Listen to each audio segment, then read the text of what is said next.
Sir আমি captain Arif sir, সবাই আমাদের জন্য দোয়া করেন। এখানে স্যার 4-5 জন মারা গেছে স্যার, ওয়ান ইজ আইডেন্টিফাইড, আমরা ওকে চিনতে পারছি না স্যার, এবং বেশ কয়েকটা 4-5টা বোমিং হয়েছে স্যার। আমরা অ্যালার্ট আছি স্যার, আর হয়তো বা কারেন্ট থাকবে না স্যার, একটু পরে will out of electricity sir. আমাদের জন্য সবাই দোয়া করেন স্যার, আল্লাহ ভরসা স্যার। আসসালামু আলাইকুম স্যার।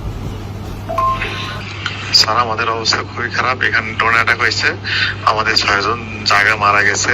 6 জনের আশঙ্কা খুবই আশঙ্কাজনক। 6 জনের মধ্যে একজন মানে আল্লাহ, আর তুই কতক্ষণ বাঁচে রাখা আল্লাহ জানে। আমাদের এখানে এখন নাই, ফুয়েল নাই, কোনো কিছু নাই। ফুয়েল স্টেশন উড়িয়ে দিছে, জেনারেটর বন্ধ, প্রায় নেটও বন্ধ হয়ে যাবে।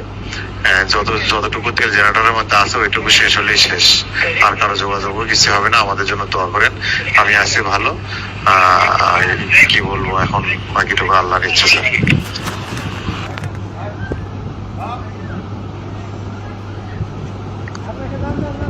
অবস্থা খুব খারাপ। আমি এই ক্যাম্পে আছি, 5 জন অলরেডি মারা গিয়েছে।